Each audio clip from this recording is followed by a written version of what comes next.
Welcome to a new episode of The Genius. In 1941, and in one of the Soviet hospitals, Mikhail Kalashnikov, a sergeant and the injured tank commander, woke up to a fuss in the patient warden. The fuss was caused by soldiers who fought along his side and have been greatly injured in the Battle of Bryansk against the Nazi Germans. When Kalashnikov asked them why they are talking about, they kept talking about their frustration with the Soviet leaders, made them fight an unfair battle against the Germans. Kalashnikov said he wasn't really around. He was being in the tank. So what happened? They began telling him about how soldiers didn't have a problem with the heart of fight with Nazis, but they had a problem with the weapon that they were given to fight with. Imagine, my friend, the scene with me. 3 Soviet soldiers on the line of fire, and they all share one old heavy rifle that if they decided to shoot with, it's recoil and dislocate the shoulders of shooter. All of that to kill one Nazi soldier who has advanced machine gun and can take them all out in the matter of minutes.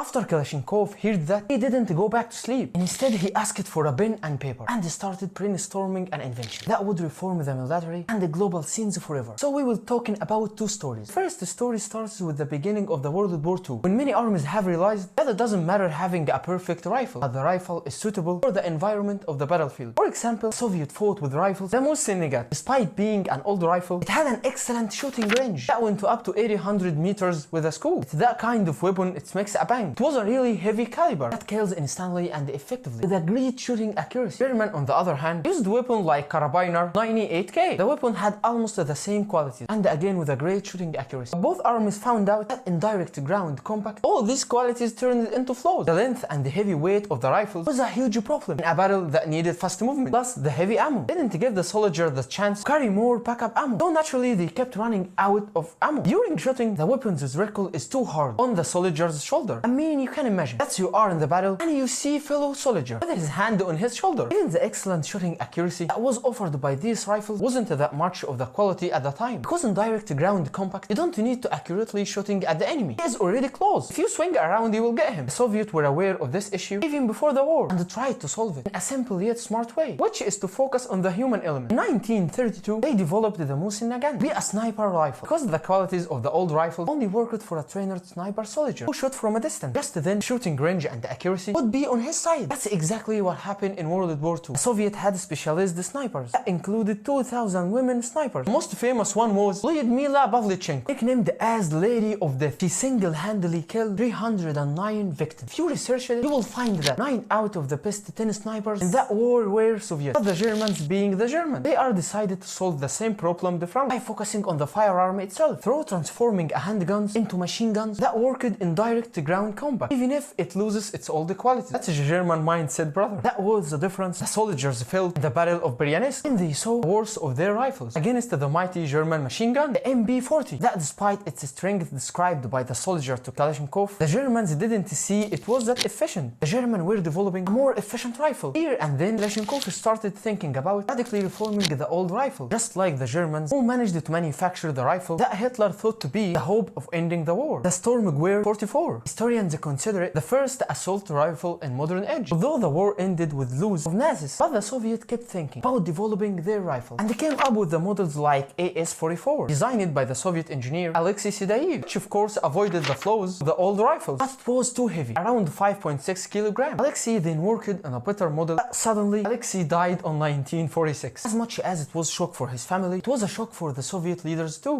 Finish the weapon man, then die peacefully. The man died young and took the secret of the rifle to the grave. That's when Stalin thought of a sad solution, that is for the army to hold a secret competition for the perfect design to the Soviet rifle without any complication. Anyone was welcome to apply. The competition just had to end with a design that meets up the efficiency of the German Sturmgewehr, and that, my friend, was a chance for our friend Kalashnikov, who gathered his design and applied to the competition, and he got accepted. He and 14 others each had an entire team to execute their design. After many trials, the evaluation day came around. Kalashnikov showcased his rifle that witnesses say once seen by his rival, the accomplished weapon designer Vasily Degtyarev, who once saw Kalashnikov's work and decided to quit the competition in respect and awe for his work without even showcasing his own work. Kalashnikov's weapon didn't only beat his rival, beat the German rifle itself. In that very moment, the AK47 was born. Let me explain to you why the AK47 was a revolution in the weapon world. Kalashnikov saw the Soviet Union not having designed a perfect rifle till the moment that they were looking for a perfect rifle without any mistakes. Kalashnikov followed the rule: perfection is the enemy of good enough. Kalashnikov Kalashnikov then said that his rifle would have a 39 times 7.62 cartridge, a midway caliber between the rifles and the gun. It was also lighter than the previous ammo, meaning that the soldier would be able to carry more ammo. The weight of the Kalashnikov fully loaded 4.3 kilograms. Can you imagine the weight for a cat? Ranges between 4 to 5 kilograms. His shooting range didn't exceed 400 meters, unlike the older ones that their range went as far as 800 meters. That because Kalashnikov lived in times war and saw young soldiers that are required in a short time to learn using an old and complicated weapon. Many of them died as a victim of misusing, so decided to make his weapon soldier-proof, a gun that doesn't need a trained soldier. Anyone can learn how to use it. According to experiments, my friend, an 8-year-old after 1 hour of training and to learn how to break down the Kalashnikov and repair it again, meaning that the rifle isn't one piece, but 8 separate parts, just like a puzzle. They are harder to be mixed up because each part fits somewhere specific and they can't fit somewhere else. That's why a lifespan of the Kalashnikov can range between 20 and 40 years. All these qualities can make the AK-47 the accessible inaccessible for all direct ground combat battles. A cheaply made rifle and simple in a head-turning way. How hadn't anyone ever thought about it before? A weapon that wouldn't trouble the weakest of soldiers, nor its flaws would kill them. All of that transformed Kalashnikov from just a surgeon to an icon in the Soviet Union and receives honors like the Order of Lenin and the Order of the Red Star. There is where our first story ends, where Kalashnikov played the role of the national hero. That was the first story. The second story, the Soviet Union let other countries produce the AK-47. This expansion was a test for the efficiency of the Kalashnikov in usage in different environments. Though the Western saw the Kalashnikov for the first time in 1956 during the Soviet repression of the Hungarian Revolution. At this time, they would see it up close in a dangerous war, the Vietnam War. The Vietnam War means swamps, mud forests, and long grass. The untrained Viet Cong farmers then used the AK-47, but they were surprised, and the American soldiers used the M16, but they were also surprised that the American M16 needed constant cleaning and used it to get cloaked and corded, all because of the swamps around them. In every combat, they lost around 30 to 40% of their firing strength, while on the other hand, Vietnam's farmers, who is clueless about wars, swinging the Kalashnikov left and right, swamps or no swamps. The American soldiers were too desperate that they anticipated killing any Vietnam just to take his Kalashnikov and fight. It was a scandal that made the American Secretary of Defense, Robert McNamara, pressure the Pentagon to manufacture the AR-15 rifle, the American rival of the Kalashnikov. The Kalashnikov is known to any kid who plays games. He can recognize it, from Medal of Honor to Free Fire, that have many types of AK-47, known as skins. Every skin is a different weapon color, with different qualities each regarding damage, strength, and range, are with a widely spread weapon. The point that it was in the armory of 106 countries. Someone would ask me why all soldiers prefer the Kalashnikov over any other. Remember in our first story when Kalashnikov created the AK-47 with qualities that can make it easy for any kid to use. That's exactly what it worked best for many countries that mainly recruit kids to fight. Statistics tell us that around 200 to 300,000 kids over the world participate in conflicts using Kalashnikov. Also, the efficiency of Kalashnikov all environments made it suitable for all conflicts from Somalia to Vietnam. Kalashnikov is the joker of the weapon, plays a part in all wars. And the last and the most important point, that Kalashnikov designed its weapon to be cheap and easy to locally manufacture it. But if you asked anyone about the most dangerous weapon, they are likely to answer the atomic bomb. And you have to watch the Oppenheimer episode to know everything about the atomic bomb. Despite that, the victims from the atomic bomb don't exceed 200,000. According to a research in 2006 cited the economics of the small arms, the world has 500 million firearms and 100 million of them are Kalashnikovs. In every 75 to 100 people in the world, there is an individual with a Kalashnikov. This makes the number of victims to this weapon with its variations around 250,000 yearly, which is more than who's died with the atomic bomb. In our first story, Kalashnikov was a national hero, while in the second one was a scary, crazy inventor. He invented a weapon that took part in all wars and conflicts over the world. Which one is he? A national hero or a scary inventor? In the interview with Kalashnikov, he used to deny the second story and insist he is a national hero. Kalashnikov said that when he saw his weapon in the hands of kids and terrorists, he wished if he had invented something simple and peaceful that doesn't have that much of impact. He was regret, but too late. In his last year, he said in a letter to the Russian Tsar, his soul pain is unbearable, and asked that since when his weapon has killed thousands of people, is he to blame for it as a Christian believer? Two stories or one to face the story. Kalashnikov was like Harvey Dent in the movie Dark Knight, Gotham's national hero that later became Two Faces or the double-faced villain. He had also famous quote that also relates to Kalashnikov's story: you either die a hero or live long enough to see yourself become a villain. And we also, my friend, have two stories, but you have only one genius, so you have to watch the last episodes and the new ones. And don't forget to like the video and subscribe the channel. Goodbye.